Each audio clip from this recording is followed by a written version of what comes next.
नमस्कार दोस्तों। पब्लिक डेब्ट टू जीडीपी रेशियो, ये जो पर्टिकुलर शब्द है, आप कह लीजिए पब्लिक डेब्ट टू जीडीपी रेशियो या डेब्ट टू जीडीपी रेशियो, ये एक्चुअली में क्या है, न्यूज में क्यों है, सबसे पहले ये समझते हैं। तो रिसेंटली इंटरनेशनल मॉनेटरी फंड ने क्या बोला है कि इंडिया का जो पब्लिक डेब्ट रेशियो है वो ऑलमोस्ट 90% ऑफ जीडीपी तक पहुंचने वाला है, क्योंकि इंडिया ने कोविड-19 के बाद इकोनॉमिक क्राइसिस से जूझने के लिए बहुत सारा पैसा खत्म किया है। तो अगर 17% बढ़ के 90% पहुंच रहा है तो लगभग 73% पहले था, तो 73% से बढ़ के 90% पहुंच रहा है। पब्लिक डेट मतलब सरकार का उधार, एज सिंपल एज दैट। ठीक है ना भाई।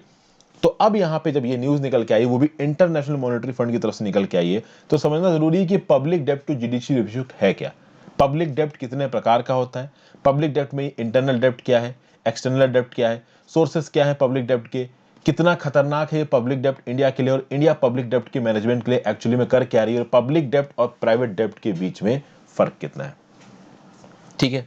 अगर इंडिया के पब्लिक डेब्ट रेशियो की बात की जाए तो this has remained stable at about 70% of the gross domestic product since 1991। 1991 से लेके आज तक ओवरऑल जो हमारी सरकार का उधार है वो 70% ऑफ द जीडीपी के आसपास ठहर रहा है। और अब आप यहां पे समझिए, दो प्रकार के उधार हैं यहाँ पे, एक होता है पब्लिक डेब्ट, एक होता है प्राइवेट डेब्ट। मैं यहाँ प्राइवेट डेब्ट की बात नहीं करता हूँ। अगर कोई कंपनी बाहर के मार्केट से पैसा उठाती है उसको प्राइवेट डेब्ट बोला जाता है। यहाँ सरकारी डेब्ट की बात हो रही है, यानी केंद्र सरकार जो पैसा उठा रही है मार्केट से, वो चाहे डोमेस्टिक मार्केट से उठा रही हो चाहे देश के बाहर से उठा रही हो, या राज्य की सरकार जो पैसा उठा रही है वो चाहे डोमेस्टिक मार्केट से उठा रही हो या देश के बाहर से उठा रही हो, इसको टोटल पब्लिक डेब्ट बोला जाता है। और सेंट्रल गवर्नमेंट के पास ये डेब्ट मैनेजमेंट होता है, क्योंकि स्टेट गवर्नमेंट कितना पैसा मार्केट से उठा सकती है इसके ऊपर केंद्र सरकार का जोर है। Fiscal responsibility and budget management act सुना है ना। Fiscal responsibility and budget management act के अंदर साफ साफ ये लिखा है कि स्टेट गवर्नमेंट एक लिमिट से ज्यादा बोरोइंग नहीं कर सकती बिना केंद्र की सरकार के पूछे। क्योंकि जब भी कोई बाहर की एजेंसी हमारे देश को पैसा देती है तो कहीं ना कहीं सेंट्रल गवर्नमेंट उसकी गारंटी लेती है। होता है ना भाई कि आप गिरवी क्या रख रहे हो, आप एक बैंक में गए और आपने बैंक में जाके एजुकेशन लोन लिया, तो आपने गिरवी क्या रखा। तो हो सकता है आपने पापा का प्रोविडेंट फंड गिरवी रख दो, या आपके मम्मी या पापा के नाम पे कोई प्रॉपर्टी है उसे गिरवी रख दो। उसी प्रकार से स्टेट गवर्नमेंट मान लीजिए वर्ल्ड बैंक से पैसा उठाती, तो गिरवी क्या रखा जाता है, कंसोलिडेटेड फंड ऑफ इंडिया। केंद्र की सरकार एश्योरेंस देती है कि हाँ भाई ये जो राज्य की सरकार पैसा उठा रही है हम चुकाएंगे, और उसके बाद ही आप बाहर से पैसा उठा सकते हो। तो राज्य की सरकारें जो उधार उठाती है ना, उसके लिए भी केंद्र की सरकार रिस्पॉन्सिबल है, अगर वो उधार देश के बाहर से उठाया जा रहा है। और अगर इंटरनेशनल मॉनेटरी फंड ने बोला है कि इंडिया का जो टोटल उधार है वो 90% पहुंच चुका है, 90%, तो कहीं ना कहीं ये उधार केवल केंद्र सरकार का नहीं है, ये राज्य की सरकार का भी उधार है। तो केंद्र सरकार और राज्य का सरकार उधार मिला के लगभग कितना उधार हो गया है हमारी सरकारों का, 90% उधार हो गया है। अब बेसिकली ये पब्लिक डेब्ट टू जीडीपी रेशियो है कि अब यहां पे दो शब्द आपको समझने पड़ेंगे। एक आपको समझना पड़ेगा पब्लिक डेब्ट, और एक और शब्द होता है जिसको आप बोल सकते हो जनरल गवर्नमेंट डेब्ट और कंसोलिडेटेड जनरल गवर्नमेंट डेब्ट। वैसे देखा जाए जब आप केंद्र की सरकार के उधार को राज्य की सरकार के उधार को मिला के देखते हो तो उसको बोला जाता है जनरल गवर्नमेंट डेब्ट या कंसोलिडेटेड जनरल गवर्नमेंट डेब्ट। केंद्र की सरकार के रिस्पेक्ट में पब्लिक डेब्ट क्या बोला जाएगा, इन इंडियन कंटेक्स्ट पब्लिक डेब्ट includes the total liabilities of union government. मतलब इंडिया में अगर आप पब्लिक डेब्ट टू जीडीपी रेशियो देखोगे तो पब्लिक डेब्ट केवल वो डेब्ट होगा जो केंद्र की सरकार ने ले रखा है, केंद्र की सरकार ने सीधे सीधे ले रखा है। लेकिन अगर आप इंटरनेशनल कंटेक्स्ट में चले जाओगे, इंडियन कंटेक्स्ट की बात बता रहा हूं, तो इंडियन कंटेक्स्ट में पब्लिक डेब्ट वो उधार है जो केंद्र की सरकार ने उठाया। इंटरनेशनल कंटेक्स्ट में चूंकि आईएमएफ ने अभी स्टेटमेंट दिया है, पब्लिक डेब्ट क्या है, वो उधार जो भारत की केंद्र की सरकार ने भी उठाया है और राज्य की सरकार ने भी उठाया है। समझ गया बात को। तो इंडियन कंटेक्स्ट में public liabilities includes total liability of union government that have to be paid from consolidated fund of India, वो लायबिलिटीज जो कंसोलिडेटेड फंड ऑफ इंडिया में से जिसकी पेमेंट होगी। ओके। और sometimes the term is also used to refer to overall liabilities of state and central government. खासकर state और central government की जब कंबाइंड लायबिलिटी होती है तो बेसिकली उसको बोला था जनरल गवर्नमेंट डेब्ट। लेकिन अगर कोई बाहर की एजेंसी पब्लिक डेब्ट टू जीडीपी रेशियो बोल रही है इंडिया का, तो वो सेंट्रल गवर्नमेंट और केंद्र की सरकार, मतलब सेंट्रल गवर्नमेंट और राज्य की सरकार दोनों के उधार की बात कर रही होगी। इंडिया में अगर सेंट्रल गवर्नमेंट की तरफ से कोई स्टेटमेंट आता है पब्लिक डेब्ट को लेके, तो वो मोस्ट प्रोबेबली केंद्र की सरकार के उधार की बात कर रहे होंगे, राज्य की सरकार के उधार की बात नहीं कर रहे होंगे। बट आईएमएफ जैसी कोई एजेंसी अगर पब्लिक डेब्ट टू जीडीपी रेशियो बोलेगा इंडिया में, तो वो यूनियन गवर्नमेंट और स्टेट गवर्नमेंट दोनों का मिला के बोलेगा। तो ये पब्लिक डेब्ट क्या है केंद्र की सरकार के रिस्पेक्ट में, आईएमएफ के रिस्पेक्ट में, ये जनरल गवर्नमेंट डेब्ट, कंसोलिडेटेड जनरल गवर्नमेंट डेब्ट, इनके बीच का फर्क क्या है? आई होप ये कंफ्यूजन क्लियर हो गया हो। नहीं क्लियर हो गया तो जो कुछ भी मैंने बोला उसको फिर से सुनिए। आगे बढ़ने से पहले वीडियो पे लाइक का बटन, अगर अब तक आपने इस चैनल को शेयर और सब्सक्राइब नहीं किया है, इस वीडियो को शेयर और सब्सक्राइब नहीं किया तो बिल्कुल कर दीजिए। मैं ऐसी इंटरेस्टिंग वीडियोस आपके लिए रेगुलरली लाता रहता हूँ। ऑलमोस्ट पूरा का पूरा कोर्स आपके लिए फ्री ऑफ कॉस्ट कंप्लीट हो रहा है, तो आप ज्वाइन बटन दबा के मदद भी कर सकते हैं। इंस्टाग्राम पे फॉलो कर लीजिए, आपकी जेन्युइन डाउट्स जवाब दूंगा। टेलीग्राम ग्रुप ज्वाइन कर लीजिए, वहाँ पे आपको इस पर्टिकुलर लेक्चर की पीडीएफ और करंट अफेयर्स के मैं जितने भी लेक्चर्स बनाता हूँ इंडिविजुअल वाले, चाहे वो डेली एडिटोरियल्स हो, चाहे वो करंट अफेयर्स एनालिसिस हो, सबकी पीडीएफ आपको टेलीग्राम ग्रुप में मिल जाएगी। टेलीग्राम ग्रुप का लिंक, ज्वाइन करने का लिंक और इंस्टाग्राम का लिंक तीनों नीचे डिस्क्रिप्शन बॉक्स में दिए हुए हैं। तो क्या बोला जा रहा है कि कोविड-19 के चलते सरकार ने एक्स्ट्रा पैसा खत्म किया, जिसके चलते पहले जो पब्लिक डेब्ट था, ओवरऑल जो खर्चा था, यहां पे पब्लिक डेब्ट कहने का मतलब है आईएमएफ के कंटेक्स्ट में, यानी सेंट्रल गवर्नमेंट और स्टेट गवर्नमेंट दोनों का, वो 73% से बढ़ के कितना हो जाएगा? लगभग 90% बढ़ जाएगा। अब यहां पे कुछ इंपॉर्टेंट इंफॉर्मेशन है। By comparing what a country ओज डेब्ट with what it produces, the डेब्ट to GDP ratio reliably indicates a particular countries ability to पे बैक इट्स डेब्ट। भाई मान लीजिए एक कंट्री में 100 रुपए का बिजनेस हो रहा है और अगर उस कंट्री ने 70 रुपए उधार पे उठा रखा है, तो अगर वो 100 रुपए का बिजनेस कर रहा है हर साल और 70 रुपए टोटल उधार है, तो हम ये सेफली समझेंगे कि भाई वो उधार चुका सकता है। कुल मिला के आपको समझना क्या है कि भाई एक कंट्री ने इतना उधार उठा रखा है कि वो उस उधार को थोड़ा थोड़ा चुका भी रहा है, उस उधार के ऊपर जो इंटरेस्ट लग रहा है वो इंटरेस्ट भी थोड़ा थोड़ा वापस कर रहा है और साथ साथ अपनी इकोनॉमिक ग्रोथ को भी कॉम्प्रोमाइज नहीं कर रहा है। तो अगर एक कंट्री ने जितना उधार उठाया है उस उधार को थोड़ा थोड़ा वापस कर रहा है, उसके साथ साथ उसके इंटरेस्ट को भी वापस कर रहा है, साथ साथ अपनी इकोनॉमिक ग्रोथ को भी कॉम्प्रोमाइज नहीं कर रहा है, तो आप कह सकते हो कि वो कंट्री स्टेबल है, उसका डेब्ट टू जीडीपी रेशियो स्टेबल है। लेकिन अगर ये डेब्ट टू जीडीपी रेशियो एक लिमिट से ज्यादा हो गया तो भाई चीजें प्रॉब्लमेटिक हो जाएंगी। इंडिया में ऑलरेडी हमारा जो रेवेन्यू आता है उस रेवेन्यू में मैक्सिमम भाग इंटरेस्ट पेमेंट में जाता है। इंटरेस्ट पेमेंट का मतलब समझते हैं? इंटरेस्ट पेमेंट का मतलब यह है कि जो उधार हमने बाहर से उठाया है या अपने डोमेस्टिक मार्केट से उठाया है, उस उधार को हमने, ऐसा तो है नहीं कि किसी ने फ्री फंड में हमको ग्रांट दे दिया, वापस करना है और इंटरेस्ट के साथ वापस करना है, तो इंटरेस्ट तो देना ही पड़ेगा। अगर आपने कार लोन लिया है मान लीजिए 50 लाख का, सॉरी 50 लाख का तो होम लोन होता है, कार लोन लिया मान लीजिए 7-8 लाख का, 50 लाख तो भैया BMW खरीदोगे तो ही है, चलिए, तो मान लीजिए आपने 7-8 लाख का लोन लिया है कार का, तो जो आप ईएमआई देते हो उसमें थोड़ा पोर्शन तो होता है कि आप प्रिंसिपल अमाउंट वापस कर रहे हो, थोड़ा पोर्शन आप इंटरेस्ट वापस कर रहे हो।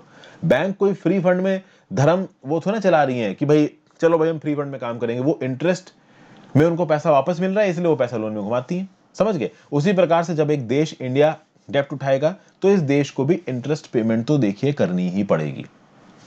और वो इंटरेस्ट पेमेंट देश कहां से करेगा? टैक्स पेयर्स के पैसे से करेगा, समझ गए भाई?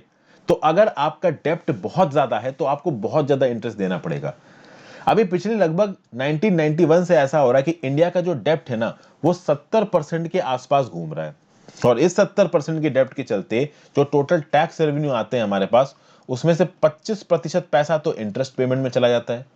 तो ओवरऑल पैसा जो हमने बाहर से उठाया है उस पे हम लोग 25% पैसा तो इंटरेस्ट पेमेंट देते हैं हर साल, और ये तब है जब हम लोग 70 से 73% डेब्ट पे हैं और अब तो हम 90% डेब्ट पे पहुंच गए हैं। तो इतना ही प्रोपोर्शनेटली हमारी इंटरेस्ट पेमेंट भी बढ़ जाएगी, ऊपर से कोरोना के समय में टैक्स कलेक्शंस कम हो रहे हैं, तो इंडिया के लिए प्रॉब्लम यहां पे बढ़ सकती है। समझ गए ना बात को? तो डेब्ट टू जीडीपी रेशियो बढ़ना इंडिया के लिए एक लिमिट से ज्यादा सही नहीं है, इस बात को देखते हुए कि almost a fourth of the government expenditure goes to interest payment. इससे पता चलता है कि हमारी सरकारों ने कितना पैसा उधार पे उठा रखा है, केंद्र की सरकार ने और राज्य की सरकार ने। अब अगर देश के डेब्ट को समझना है तो बहुत ट्रिकी प्रोसेस है। दो तरीके के डेब्ट हैं, एक है पब्लिक डेब्ट, एक है प्राइवेट डेब्ट। प्राइवेट डेब्ट मतलब कि जब प्राइवेट कंपनीज, कॉर्पोरेट सेक्टर्स पैसा उठाते हैं बाहर के मार्केट से, तो आप कह सकते हो कि ये प्राइवेट डेब्ट है। यहाँ पे प्राइवेट कंपनीज पैसा उठा रही है, सरकार का लेना देना नहीं है, ठीक है भाई? तो प्राइवेट डेब्ट में सीधी बात होती है कि बाहर की कोई एजेंसी अगर किसी प्राइवेट कंपनी को लोन दे रही है तो वो अपने रिस्क पे दे रही है, वो एक अलग चीज है, ठीक है भाई? पब्लिक डेब्ट को यहां पे समझना जरूरी है। देखिए यूनियन गवर्नमेंट की जो डेब्ट लायबिलिटीज हैं वो कैसे डिवाइडेड है ये मैं आपको समझाता हूं। अगर आप ओवरऑल यूनियन की डेब्ट लायबिलिटीज को देखिए तो एक तो हो गया आपका सीधा सीधा क्या हो गया? पब्लिक डेब्ट हो गया। और एक जो डेब्ट होता है वो होता है किसके अंदर? वो होता है आपका पब्लिक अकाउंट के अंदर। वन इज पब्लिक डेब्ट and one is under public account. ये दो अलग अलग चीजें हैं। पब्लिक डेब्ट के अंदर जो पैसा सरकार देती है उसमें गिरवी क्या रखा जाता है? Consolidated fund of India. मतलब उस पैसे की जो रीपेमेंट होगी वो कहीं ना कहीं सरकार कंसोलिडेटेड फंड ऑफ इंडिया से करेगी। लेकिन कुछ ऐसा पैसा होता है जिसकी पेमेंट सरकार कंसोलिडेटेड फंड ऑफ इंडिया से नहीं करती है, वहां पे सरकार बस एक बैंकर की तरह काम करती है। मैंने आपको पब्लिक अकाउंट ऑफ इंडिया पढ़ाया था, किसमें? लक्ष्मीकांत में। उसमें पब्लिक अकाउंट ऑफ इंडिया में मैंने आपको बताया था क्या क्या चीजें आती हैं।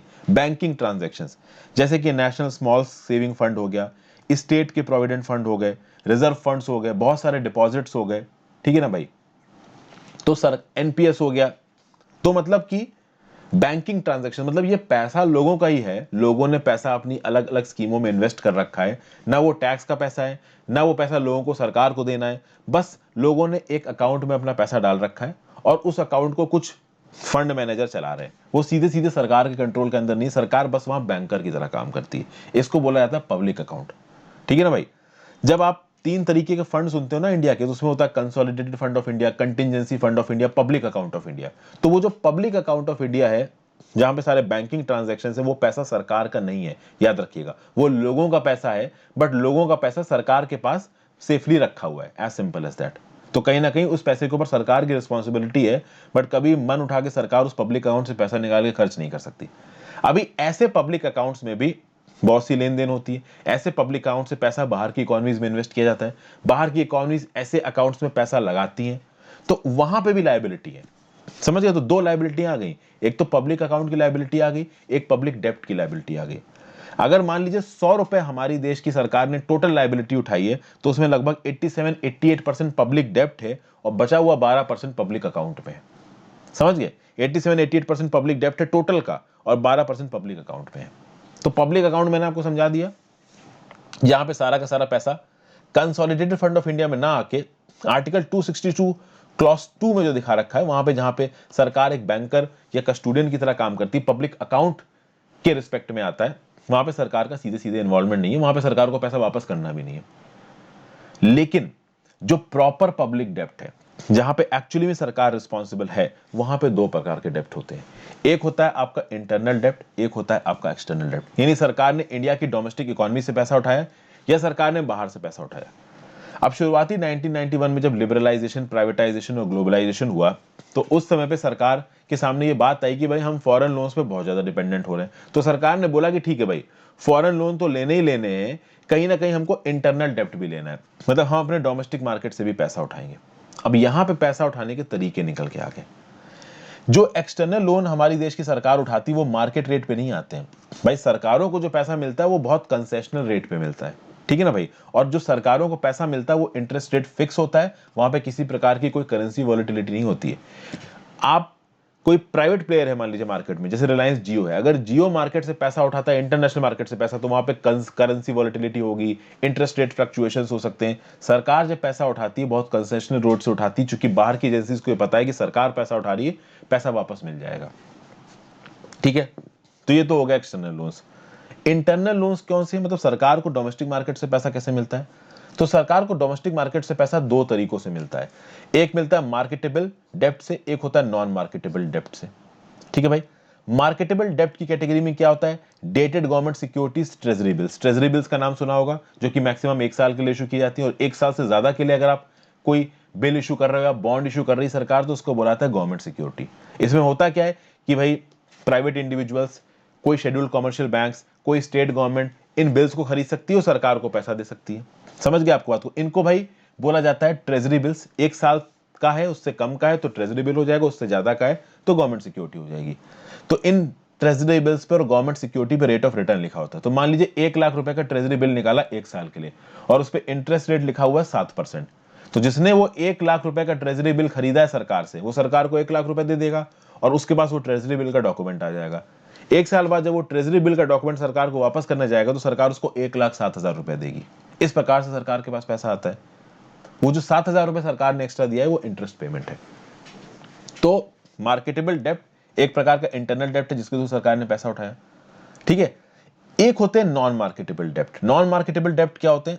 कि सरकार ने सीधे सीधे इंटरमीडिएट ट्रेजरी बिल्स इशू किए पब्लिक सेक्टर बैंक्स को और स्टेट गवर्नमेंट को, या फिर स्पेशल सिक्योरिटीज इशू की नेशनल स्मॉल सेविंग फंड को। तो मार्केटेबल डेप्ट आप समझिए क्या हुआ मार्केटेबल डेब्ट में आप ये समझिए कि आपने ट्रेजरी बिल इशू किया सरकार ने, और वो ट्रेजरी बिल्स मार्केट में ट्रेड हो रहे हैं। फॉर एग्जाम्पल, सरकार ने ट्रेजरी बिल इशू किया 1 लाख का, मैंने वो ट्रेजरी बिल सरकार से खरीद लिया और मैंने जाके किसी तीसरे पर्सन को ट्रेजरी बिल बेच दिया। तीसरे पर्सन ने चौथे पर्सन को ट्रेजरी बिल बेचा, चौथे पर्सन ने पांचवें को भेजा, वो ट्रेजरी बिल मार्केट में घूम रहा है, और एंड में जिसके पास वो ट्रेजरी बिल होगा वो सरकार के पास से जाके पैसा क्लेम कर सकता है। ये हो गया मार्केटेबल डेब्ट। कुछ ऐसा डेब्ट होता है जो मार्केटेबल नहीं होता, तो कुछ स्पेशल सिक्योरिटीज होती हैं, कुछ स्पेशल ट्रेजरी बिल्स होते हैं जो कि सरकार या तो किसी स्टेट गवर्नमेंट को ही देगी, या किसी पब्लिक सेक्टर बैंक को देगी, या नेशनल स्मॉल सेविंग फंड को देगी, और वो जो नॉन मार्केटेबल सिक्योरिटी है वो केवल उसके पास ही रहेंगी, मतलब वो बैंक के आपस में उनको नहीं घुमा सकती। तो ये हो गया नॉन मार्केटेबल डेब्ट। तो दो प्रकार के डेब्ट हो गए सरकार के, एक एक्सटर्नल डेब्ट हो गया, एक इंटरनल डेब्ट हो गया। इंटरनल डेब्ट में दो हो गए, मार्केटेबल डेब्ट जहां पे जो भी सिक्योरिटी बांटी जा रही है वो मार्केट में फ्रीली घूम रही है, दूसरी नॉन मार्केटेबल डेब्ट जहां पे जो सिक्योरिटीज बांटी गई है वो किसी एक स्पेशलाइज्ड प्लेयर को दी गई है और वो स्पेशलाइज्ड प्लेयर ही उनको इस्तेमाल कर सकता है। अब समझिए, यहां पे सरकार का जो पब्लिक डेब्ट है बेसिकली यहां पे कितने हेड्स में आ रहा है, एक तो डेटेड गवर्नमेंट सिक्योरिटीज, या फिर ट्रेजरी बिल्स, या फिर एक्सटर्नल असिस्टेंस यानी बाहर से जो पैसा है, या शॉर्ट टर्म बोरोइंग। ये बेसिकली सरकार का यानी केंद्र सरकार का ये खर्चा है। केंद्र सरकार ऐसे पैसा उठाती है और इस पैसे के ऊपर सरकार इंटरेस्ट पेमेंट करती है, और वो इंटरेस्ट पेमेंट कहां से होती है, वो interest payment consolidated fund of India से होती है। याद रखिएगा, स्टेट गवर्नमेंट की गारंटी जरूर लेती है केंद्र की सरकार, लेकिन स्टेट गवर्नमेंट अपना इंटरेस्ट खुद चुकाते हैं। तो अगर ओवरऑल मानिए, जस्ट ओवरऑल मानिए कि अभी के लिए 70% है मान लीजिए कंट्री का डेब्ट टू जीडीपी, तो 70% में से जो यूनियन गवर्नमेंट की लायबिलिटी थी, केंद्र की लायबिलिटी थी, वो थी 46%, और जो स्टेट गवर्नमेंट की लायबिलिटीज हैं वो थी लगभग 24%। ओवरऑल लायबिलिटीज कितनी निकल के आ गई, 70%। अब तो 90% तक पहुंच गई लायबिलिटीज, तो जो ब्रेकअप होगा वो बाद में देखेंगे। तो अगर टोटल हमारी सरकारों ने 70% पैसा डोमेस्टिक मार्केट से उठाया है, इंटरनेशनल मार्केट से उठाया है, तो 70% में से 46% यूनियन गवर्नमेंट का है, बाकी बचा हुआ 24% स्टेट गवर्नमेंट का है। यही बोला जा रहा है कि ये जो 70% हमारा डेब्ट था टू ग्रॉस डोमेस्टिक प्रोडक्ट 1991 से, ये 70% के आसपास ही घूम रहा है। लेकिन कोविड-19 के बाद सरकार ने जो एक्सेसिव अमाउंट ऑफ बोरोइंग की है ना हमारे डोमेस्टिक मार्केट से, इंटरनेशनल मार्केट से, उसके चलते जो हमारा टोटल डेब्ट है ना वो 90% पे पहुंच गया, and that is a problem. अब पब्लिक डेब्ट एक ऐसी प्रॉब्लम है जो बहुत लंबे समय से बहुत मेजर इशू बन के हमारे सामने खड़ा है। देखिए, ओवरऑल सरकार के पास जितना भी टैक्स रेवेन्यू आता है, उस टैक्स रेवेन्यू का 25% तो भैया इस डेब्ट का इंटरेस्ट चुकाने में चला जाता है। तो सरकार ने अगर 80 लाख करोड़ रुपए उठा रखा है, तो हर साल उस 80 लाख करोड़ रुपए का जो इंटरेस्ट है वो सरकार के पैसे से जाएगा। अब स्टेट गवर्नमेंट के पास कोई पैसा पैदा तो हो नहीं रहा है। फाइनेंस कमीशन के रिकमेंडेशंस के हिसाब से सेंट्रल गवर्नमेंट स्टेट गवर्नमेंट को पैसा देती है, और स्टेट गवर्नमेंट के पास जो पैसा जाता है उसमें से भी इंटरेस्ट पेमेंट करता है स्टेट गवर्नमेंट। तो एक्चुअली में वो पैसा पहले कंसोलिडेटेड फंड ऑफ में आया ना, उसका कंसोलिडेटेड फंड से स्टेट के कंसोलिडेटेड फंड में गया। तो ओवरऑल ये टैक्स पेयर का ही मनी है जो कि सेंट्रल गवर्नमेंट और स्टेट गवर्नमेंट इंटरेस्ट पेमेंट में वापस कर रही है। तो कहीं ना कहीं इंटरेस्ट पेमेंट बहुत ज्यादा हो रहे थे और पब्लिक डेब्ट की प्रॉब्लम बड़ी थी। तो रिजर्व बैंक ऑफ इंडिया ने क्या बोला, reserve bank of India act 1934 के अंदर अगर आप देखो तो रिजर्व बैंक बैंकर भी है सरकार का और पब्लिक डेब्ट मैनेजर भी है। सरकार कितना डेब्ट लेगी, कितना डेब्ट नहीं लेगी, सरकार का डेब्ट कितना ज्यादा हो रहा है, उसका इंटरेस्ट पेमेंट कितना है, ये सब कौन देखता है, रिजर्व बैंक ऑफ इंडिया देखता है। अब पहले क्या होता था, रघुराम राजन जी के समय पे, रघुराम राजन बड़े आप कह सकते खुले दिल के गवर्नर थे, सरकार की ज्यादा सुनते नहीं थे, मोदी वोदी की किसी की नहीं सुनते थे, वो अपने मन का करते थे। बाद में उर्जित पटेल भी नहीं सुनते थे। अब उर्जित पटेल नहीं सुन रहे थे तो हट गए कुर्सी से, शक्तिकांत दास आ गए। अब शक्तिकांत दास जी बहुत सुनते हैं, ऐसा बोलते हैं लोग, मैं नहीं बता रहा हूं। अब बात यह है कि आरबीआई सारे remittances, foreign exchange, banking transactions देखता है यूनियन गवर्नमेंट के। ठीक है भाई, अब सीधी सीधी बात यहां पे है, आरबीआई अगर अपनी फंक्शनिंग में प्रॉपर तरीके से काम नहीं करता है तो यूनियन गवर्नमेंट कितना भी पब्लिक डेब्ट उठाता रहे मार्केट से, कोई फर्क ही नहीं पड़ेगा। अगर आप मार्केट से पैसा उठा रहे हो तो पैसा कहीं ना कहीं प्रॉपर तरीके से उठाइए, उसको इररेशनल वे से नहीं उठाइए, नहीं तो प्रॉब्लम हो सकती है हमारे देश के फाइनेंसेस में। तो कहीं ना कहीं एक ऐसी एजेंसी बनाने की बात की गई जो कि एक अलग तरीके से काम करेगी, जिसको नाम दिया जाएगा पब्लिक डेब्ट मैनेजमेंट एजेंसी। नीति आयोग ने बोला कि पब्लिक डेब्ट मैनेजमेंट एजेंसी बनाइए। अरुण जेटली ने 2015 में बोला जब वो फाइनेंस मिनिस्टर थे कि आप पब्लिक डेब्ट मैनेजमेंट एजेंसी बनाइए। लेकिन ये पब्लिक डेब्ट मैनेजमेंट एजेंसी बनाने को कहा क्यों जा रहा था, क्योंकि जब रिजर्व बैंक के गवर्नर्स सरकार की बातें नहीं मान रहे थे पब्लिक डेब्ट को लेके, तब ये लगा कि आरबीआई बहुत ज्यादा ताकतवर हो रहा है, तो एक काम करो, आरबीआई से ये जो पब्लिक डेप्ट मैनेजर वाला काम है ये छीन के एक अलग एजेंसी को दे दो, पब्लिक डेप्ट मैनेजमेंट एजेंसी, जो कि सरकार को ज्यादा सुनेगी। लेकिन बाद में, अभी तक तो आरबीआई ही इस काम को देख रही है। कहीं ना कहीं पब्लिक डेप्ट मैनेजमेंट सेल बनाया गया है आरबीआई के अंदर, जो कि इस पर्टिकुलर काम को देखता है। कुल मिला के अगर आरबीआई सरकार की बात सुननी छोड़ दे और सरकार की जो पब्लिक डेप्ट बोरोइंग है इसके ऊपर लगाम कस दे, तो सरकार का इंटरनेशनल और डोमेस्टिक मार्केट से पैसा उठाना मुश्किल हो जाएगा, ट्रेजरी बिल्स इशू करना मुश्किल हो जाएगा। इसलिए पैसा उठाने वाली ताकत सरकार के पास रहे, इसलिए आरबीआई के ऊपर लगाम कसती रहती सरकार समय समय पे। तो पब्लिक डेप्ट मैनेजमेंट एक बहुत इंपॉर्टेंट इशू है, और कोविड-19 के बाद तो ये इशू और ज्यादा इंपॉर्टेंट होने वाला। रीजन बीइंग कि सरकार का डेप्ट और बढ़ गया है, तो ऑब्वियसली इंटरेस्ट पेमेंट भी और बढ़ने वाली है, और पैसा सरकार के पास आ नहीं रहा है। तो ओवरऑल एक प्रॉब्लमेटिक साइन है। तो ये था इसका एनालिसिस दोस्तों। आई होप आपको पब्लिक डेप्ट का टॉपिक पूरा समझ में आ गया होगा। Thank you for watching, have a great day.